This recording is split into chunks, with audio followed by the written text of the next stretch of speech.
Oh, see, that was a mic check for you. Expedition. Who here has just come from expedition ships or is going to an expedition ship? There we go. See, I'm filling in time for her microphone. I don't. So that's the only reason why I did that. I've had many wonderful experiences. See how I can. How? Oh, you ready with your microphone? Or still waiting? No, it's working. It's perfect. Marike, take it away. Thank you. I just want to say if it's too loud because I have a very loud voice. Is this good? Thank you. Well, first of all, of course, I would like to say that I'm super happy to be at this conference. I didn't expect it was quite a last-minute decision to come here, but to have the opportunity to represent the expedition department together with Jaime, and we are just humbled too, representing the department. But yeah, it's great to be here and to be able to share a lot with each other and learn from each other.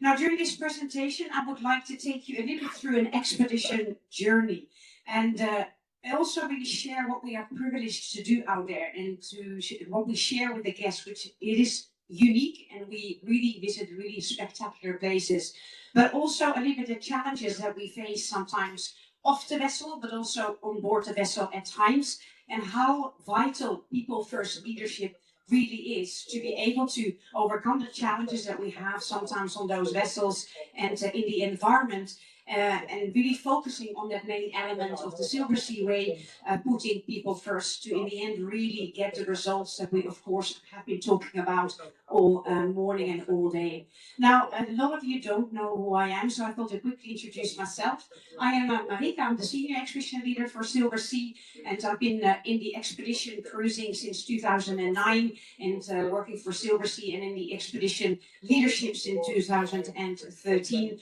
And since 2019, I'm mainly leading expeditions for Silversea on all 7 continents, actually. I feel very lucky to be in that place to do that. And also a little bit of, during the time that I have off the ship, I provide some leadership coaching for the teams on board, the expedition leaders, but also for some corporate leaders that have nothing to do with this industry. Now, Simon, you already asked how many have been on the expedition vessels before. There's some. There's a few captains and hotel directors, Alicia and Jamel, and some of the captains there that I've worked with very recently. But of course, quite a few of you also have not been on an expedition vessel. So I wanted to highlight a little bit the differences between the two because they are really two different things. And so what are some of the key differences, but also what are the drivers for our guests? Because when guests choose an expedition voyage, they really choose something different when they come to a classic voyage. And I think it's really important to understand the differences when we work together with the guests. So we only have 4 vessels in the fleet, so we're like in the minority when it comes to the fleet that we have. But we are definitely in a leading yield and NPS, and I think it may have to do with some of these remarkable places that we visit that are so awe-inspiring that will have an impact. We nearly visit no ports. We are in such remote places where we operate only with our zodiacs. And of course, because of that, we are really at the mercy of the weather. So it is really remote in the Antarctic and the Arctic as well, but also in places like the Kimberley in Australia, in the Pacific. The conditions always change.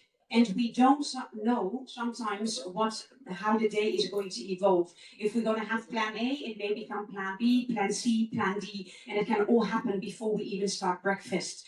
But I think that is also the appeal for our guests, because when you look at one of the main drivers that the guests choose to come on an expedition voyage is the wilderness experience, the awe-inspiring experience in that raw nature. And even for them, it's the appeal that we don't always know what the day is going to look like. But when we overcome certain challenges also with the guests and be able to come back to the ship at the end of the day and say, my God, we ended up with plan C, but what a plan that ended up being. And that is a really amazing shared wilderness experience that the guests choose and come for. The other main driver for our guests is who takes them there. It's the expedition staff. Because, and I'm very honored to lead teams of up to 28 of these remarkable people that really bring their passion and their enthusiasm to bring their destination alive for the guests. They are marine biologists, ornithologists, historians, naturalist guides. They are there to share their knowledge with the guest. So it's not just to see a cool place, but actually to learn about the environment. They leave with so much more extra knowledge and appreciation for the environment that they have traveled through. Now, this is an image to show you that the expedition guest is really different. When you look at the guests that choose a classic voyage, their main drivers are the service, the dining, the all-inclusive experience, and then the itinerary and destination, the activities that we do outside are a little bit lower down the scale. When you look at the expedition drivers, you can see number 1 and 2, the guests come for that itinerary, for where are we going, and they choose specifically, of course, to go to certain places that are remote, and also who takes them there, which is the expedition staff. And we really do see remarkable things. And I can tell you already that this stuff never gets old. I've been in the industry for 15 years, and I still scream when this happens next to my Zodiac. So this is what we do out in the field with the guests. You can see the Zodiac right there beside this enormous humpback whale. And this is, of course, the stuff that guests want to experience and want to see. And of course, if we are lucky enough, we have the orcas by the ship that tend to always show up at dinner time, which can be very inconvenient.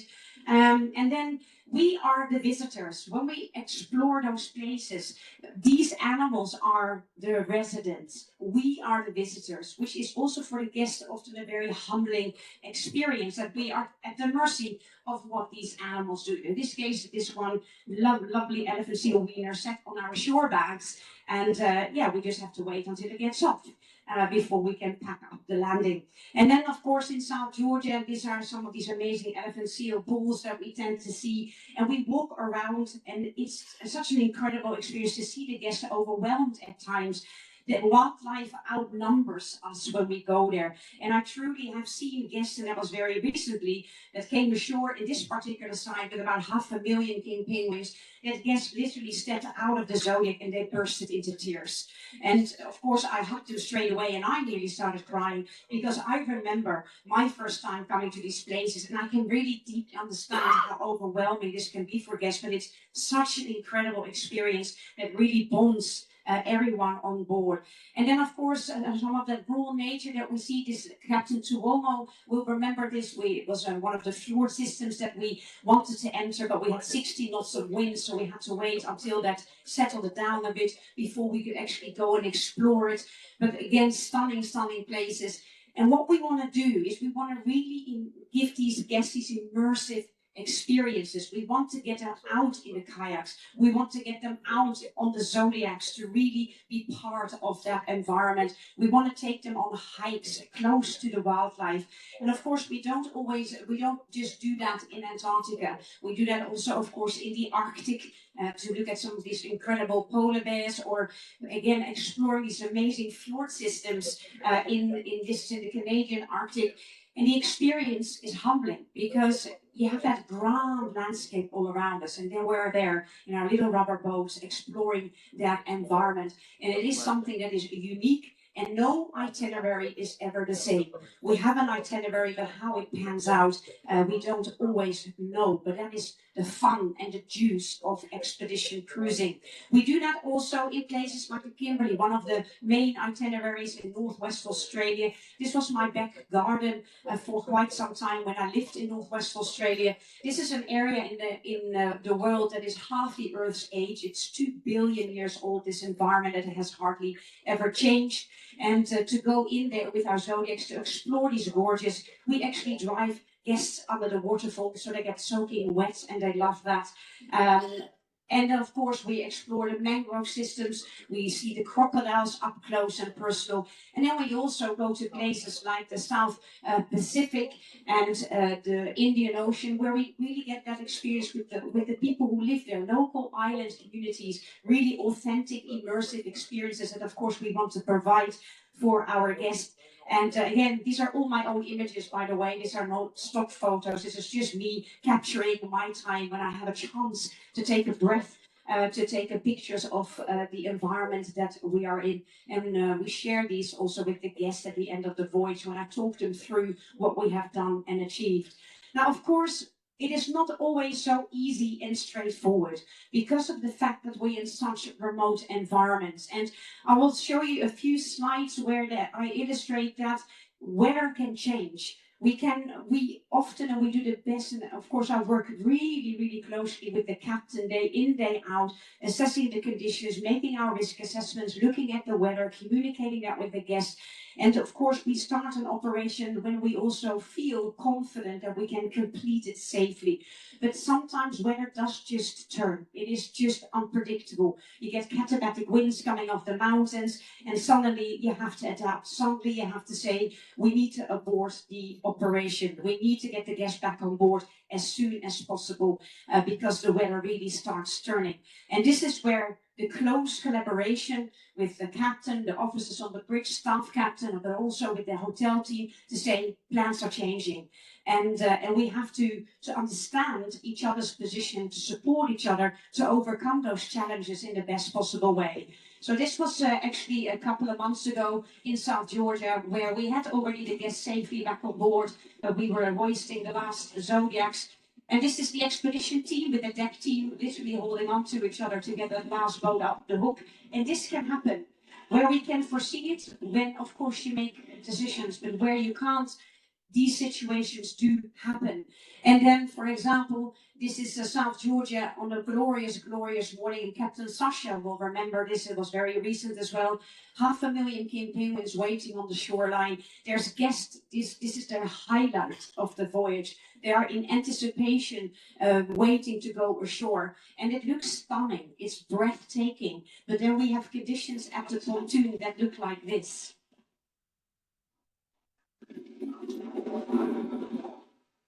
We cannot put guests on here because that would wash in 0 degree oceans.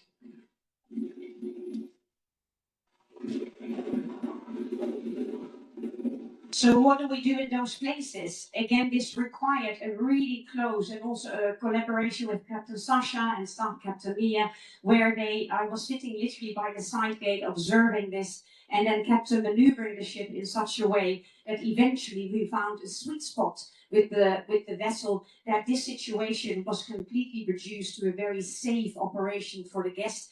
And I kept saying, keep it like this, keep it like this. But of course, the engine department had to keep the engines running for hours to keep that vessel in that safe place, to be able for us to get the guests off safely and give them probably one of the highlights of their voyage. But we all had to understand why what the guests came for and try to make it happen. And of course, safety is always first. When we feel it is really not possible, we don't do it, or we abort the landing, and we have done so as well. This is in the South Pacific, where we often think about palm trees and white sandy beaches, and they are sometimes further away than we think, because even here, this is myself in the Zodiac driving in very, really rough and challenging conditions. We decided here to not land the guests. It was too unsafe. So you get these, we are scouting in this case to see and do the risk assessments and see what is it possible.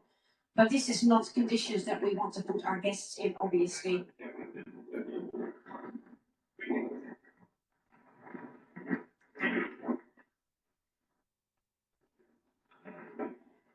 And of course, it's not so easy to manage the guest expectations. They want to go ashore so badly, but then this is the situation we have, and I have to let them know, I'm really, really sorry, but safety comes first. We will not be able to get you off this morning, but we will look at another plan. This is in the Kimberley region. Again, another situation where nature really dictates what we can and cannot do. In the Kimberley region, the tides restrict and dictate what we can and cannot do. There's a beautiful reef called Montgomery Reef. It is underwater for most of the day. It only comes out of the water when the tide drops significantly. And when that then comes out, we like to show that to the guests, because the reef comes out of the water, like it immerses out of the water. And then all the turtles and the birds, they all come and feed off that reef. But that reef, the moon cycle, will tell me when we have to get these guests off. I don't want to get up at 5 o'clock sometimes either, but in this case it was a 5 o'clock alarm because we had to get the guest off in a Zodiac at 6. That reef only, especially during neap tides, little tides, The reef only may show itself for an hour and a half.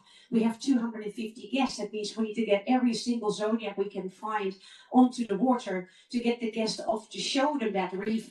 And that gives you this experience. So it can be in the middle of the day, it can be at the end of the day, but we have with all of the departments on board have to be so flexible on when we feed the guests, when we get them back on board, when we start or finish our day, because it's not just my idea of what I want to do, but it's nature that tells us what we can and cannot do and at what time. And in this case, it's the moon cycle of the month that will tell us.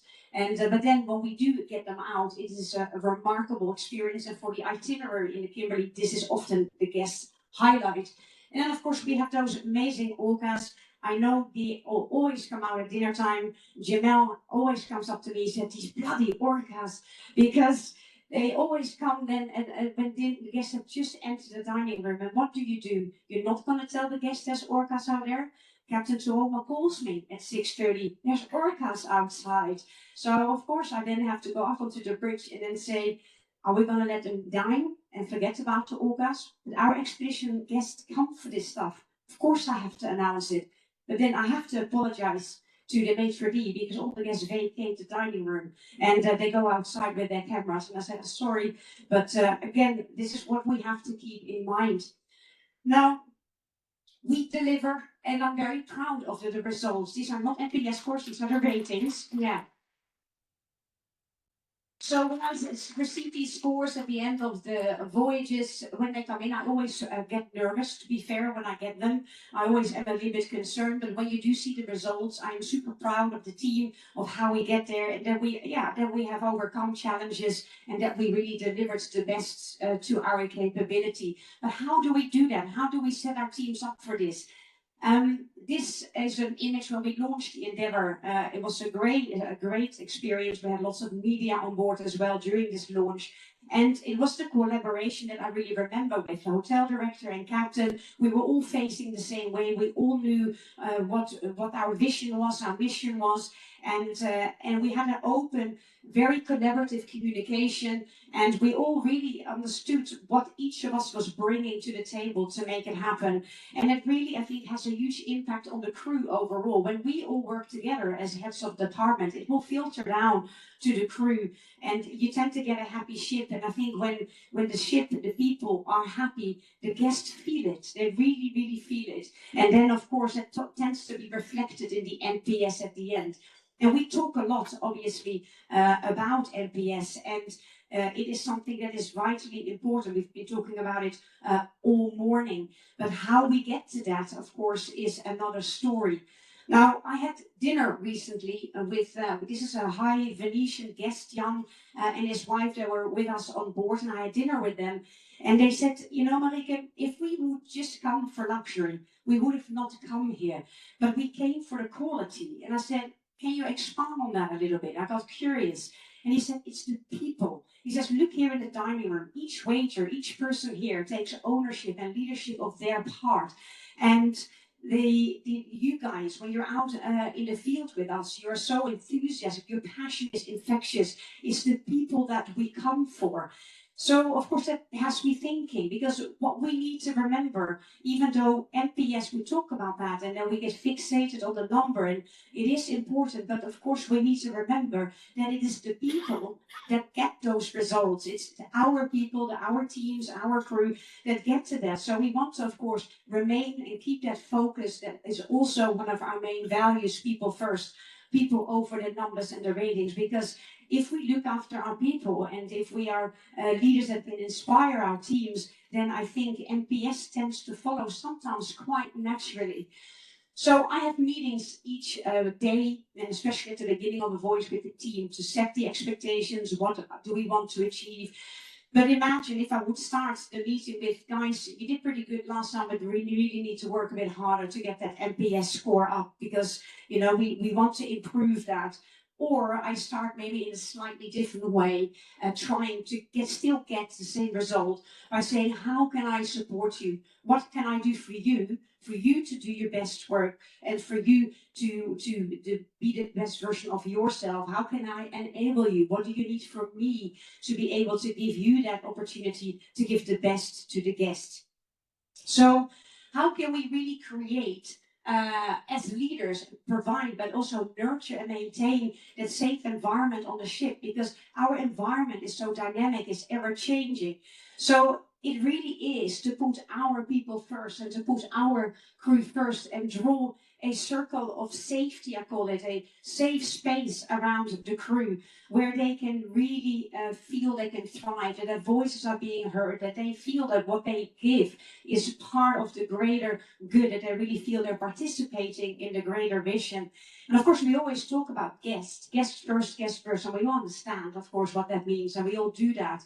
But in the end, it's our crew and our teams that deliver to our guests, and they care for the guests. And of course, our responsibility then becomes to look after the crew so they can do that to the best of their capability.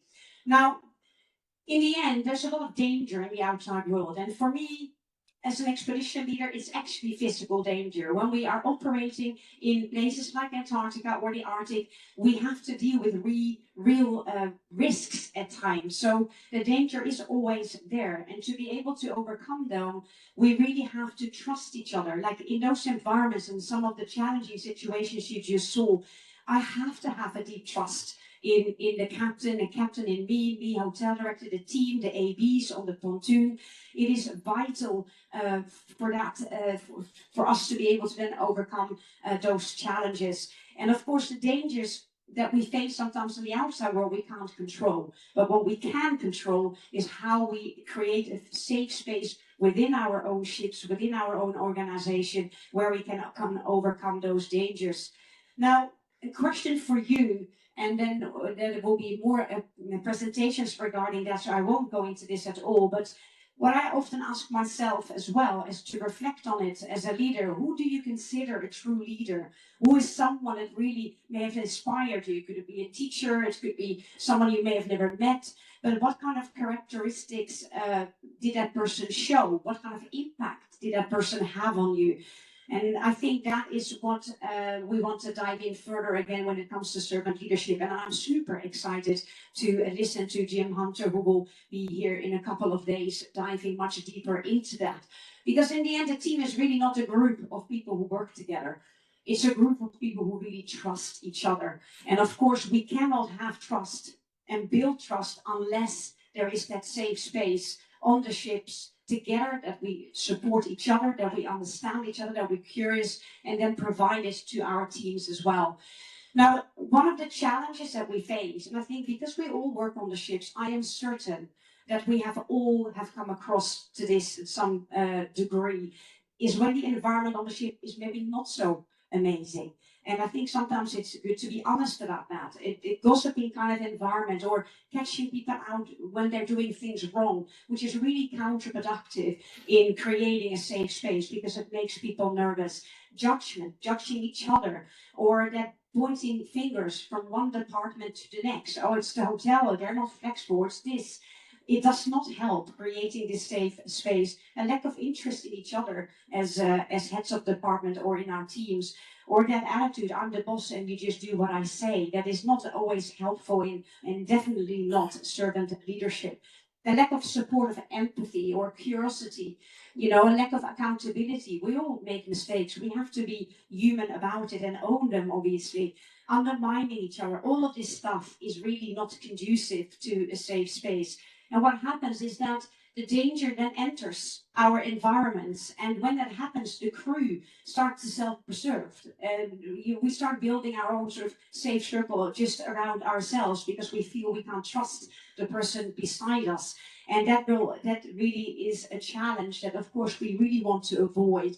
The other challenge that we, I think, face when we are working together on the ships is if we start drawing circle of safety just around our own departments. So for example, hotel department, or around my own department, exhibition department, corporate department, marine department, if we only have those circles around each department, or even worse, when we start drawing circles of safety around just the executives within that department, and the rest of the people can sort of fend for themselves. We also really want to avoid that, because it creates a divide on the vessel. And I think when that happens, and I'm sure when we all look honestly at our experiences over the years, I'm sure we've all experienced this on the vessels.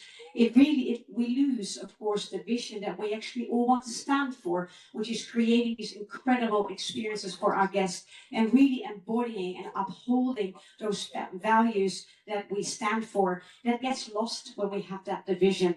And I think what we really want to achieve, and what I'm really deeply believe in, is that we need to remove those silos on the vessel. We need to really understand what each department does and how we're all coming together to give the best to our guests and resolve that divide. And then you end up with just one circle of safety around everybody. And I think this is the way where we can really get the best of our people from each other with curiosity and kindness. And that is the culture that, of course, the Silver Sea Way also really stands for. It's how we expect our leaders to treat our guests and their teams, and the way we expect our teams to treat our guests, and especially each other. So that is how we get to those results in the end, to bring and focus on people first. And when that really comes together, it's magic that happens. So this is an image of also a few months ago with Staff Captain Mia and Sasha, and we worked all together. If it wasn't for her, for Captain Sasha, we would have not been able to get these guests off the ship. And with our open communication and collaboration and have that main vision and focus, we managed to pull that off. We were really each other's right hand. And Captain, I didn't tell you that, sorry. Otherwise you probably said, take it out. Last year, we went and landed on Bailey Head, which is a very, very difficult landing in Antarctica. There's always breaking waves, and you can fit Zodiacs there, and incidents have happened. Of course, we don't want that. Only when the conditions are super calm for several days can you start considering this landing. And Captain was also as excited about this as I was. I think it was only 10 years prior that you landed here. And again, we had to focus together with hotel and say, we may have to go over lunchtime. And he said, don't worry, we'll sort out lunch. We'll make it work. And when we all come together as departments like that, it's just really, really special. And then we can share the joy together. And a lot of the hotel team came outside as well. And then, of course, the expedition team, they do freeze their butts off sometimes for hours and hours in icy waters to give the guests the best experience. But they do so with a smile on their faces, because the team does know that they are valued, that what they do is appreciated. And of course, we do so with utter focus. This was a landing we pulled off recently that I've only managed once before in 15 years. And then we do sprinkle that joy onto the guests, which is, of course, a very special shared and bonding experience. We have here Hotel Dr. Jamel driving the Zodiac himself, bringing champagne and hot chocolate out onto the Zodiac when we're cruising amongst the icebergs. And the team love it as much, so we all work together to make that happen. And again, that is seen in the faces of the guests. And then the deck team, I don't know what to do with these guys. The expedition team and the deck team, we work so closely together on that pontoon to get guests in and out safely on our Zodiacs. And there is actually a real trust that we have each other's back when things get tough. And then, of course, on board, the guests get pampered. And I love to see the crew always come outside and look at the penguins as well. It's like, please come outside. It really does do you good. And then they can be fresh again to give the best to the guests.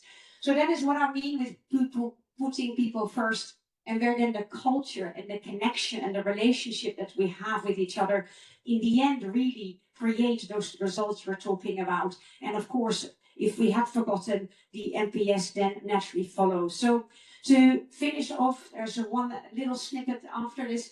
leadership is really not about rank or title. It is really all about choosing to be a leader, to choose to provide that care and the protection for those that we lead. And I guess in our world, there's so much divide and polarization already. If we can create environments within our own that we can control, that is a safe space for all, I think that will bring us the best results that we're all thriving for. And to finish off, a little snippet of what it's like to be on an expedition ship. My name is Marieke Egan and I'm the expedition leader. I grew up with very adventurous parents. I was in the mountains when I was a baby. And at some point a desire was born to go even to more remote places that you could not drive to. And Antarctica was a dream that I had to visit. Leading expedition means that I'm responsible for all of the activities that we do outside of the vessel. But for me, it's mainly focusing on offering guests an amazing experience in those remote places and leading a team of 24 expedition staff in how to give that best experience to our guests. A big part of expedition cruising is teaching people about the environment. We have marine biologists on board. We have historians on board, ornithologists on board. So people have an in-depth knowledge on those topics to share that passion with the guests and then get back that enthusiasm. Yeah, it's a very highly dynamic, highly intense environment, but also extremely rewarding. I love living a little bit in uncertainty sometimes. It makes you feel incredibly alive. There's parts of the world where we don't dictate anything and we have to work with what nature gives us. The entertainment is not on board, it's outside. And I always, or nearly always say to the guests, look around you, because that is something that is like nowhere else on earth. It is unique. Embrace the unknown, that is how you will get the best experience. Ladies and gentlemen, Thank you. Marieke Egan. Come on, that deserves a lot more than that. That was exceptional. I'll give you a little hug. Through decided, I had to do a little bit of what's going on and what's not going on. And you sat in the office and you said, "Oh, I've got this little presentation." You showed me a few slides and I was giving you advice. And I'm thinking, I should have shot myself at that point because that was just unbelievable. And I had to